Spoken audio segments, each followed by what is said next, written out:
Bonjour à toutes et à tous et bienvenue sur Pranarome TV. Les huiles essentielles, vous les aimez, vous les utilisez pour votre santé. Mais est-ce que vous savez vraiment reconnaître une huile essentielle de qualité? Une fois qu'on est dans le magasin, comment faire pour savoir si cette huile essentielle-là est vraiment une huile essentielle de qualité? Eh bien, il y a probablement des critères à respecter. Je vous propose de faire le point avec Régine Pire. Bonjour Régine. Bonjour Julien. Régine est pharmacien pour le laboratoire Pranarome. Alors Régine, quels critères pour reconnaître une huile essentielle de qualité? Alors, pour une huile essentielle de qualité, il faut différents critères.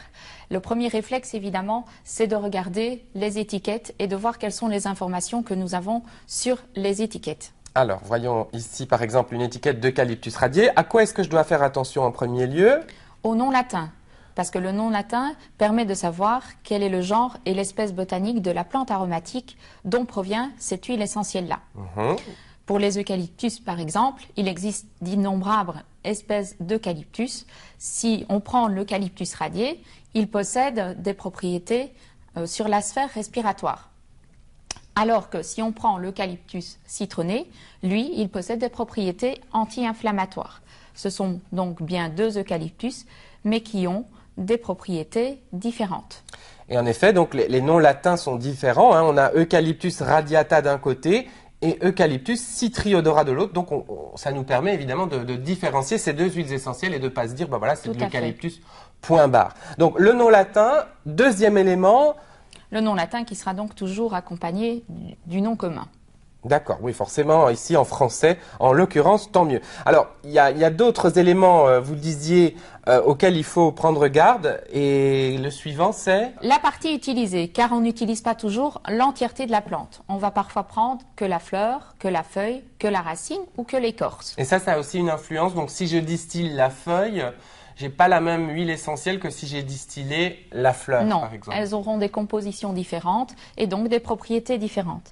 Si on prend l'exemple de l'oranger amer, si on en prend ici la feuille, nous allons obtenir l'huile essentielle de petit grain bigarade. La feuille de l'oranger. Tout à fait. L'huile essentielle de petit grain bigarade, elle est riche en esters. Les esters sont antispasmodiques, anti-inflammatoires et antalgiques. Par contre, si on en distille la fleur de ce même oranger amer, à ce moment-là, nous allons avoir l'huile essentielle de néroli. Elle est plutôt riche en alcool, les alcools étant neurotoniques et anti-infectieux. On a vu le nom latin, l'organe distillé, et puis il y a aussi cette notion de chémotype qui est très chère à Pranarome. Qu'est-ce que c'est le chémotype? Alors le chémotype, c'est une molécule que va synthétiser la plante lorsqu'elle va être cultivée, parce qu'en fonction de l'endroit où elle est cultivée, elle va être influencée par différents paramètres. Les paramètres sont la nature du sol, le degré d'ensoleillement, l'altitude ou encore l'environnement végétal.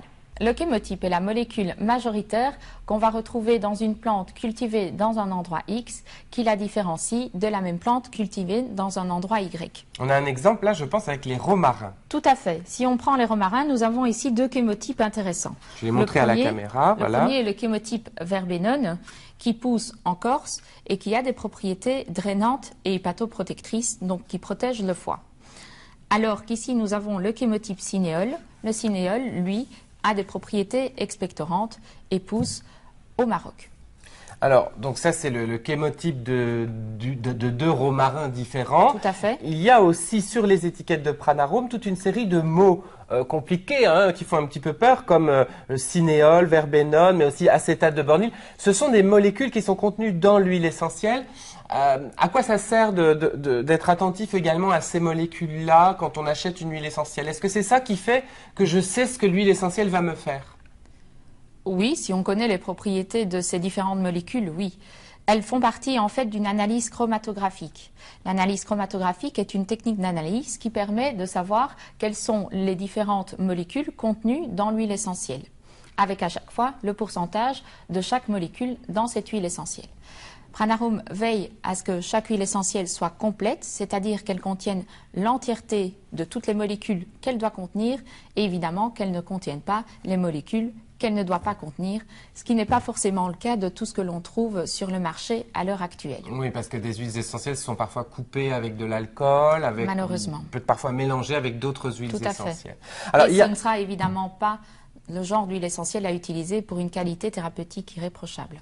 Alors, pour une qualité thérapeutique irréprochable, justement, il y a ce fameux label, le label HECT, huile essentielle chémotypée, qui se retrouve également sur les étiquettes et auquel on peut faire confiance, je pense, qui synthétise tout ce qu'on vient de dire. Tout à fait. Ce label informe le consommateur de tout ce que l'on vient de citer, et donc il permet d'identifier si l'huile essentielle que l'on a entre les mains répond donc à ces différents critères.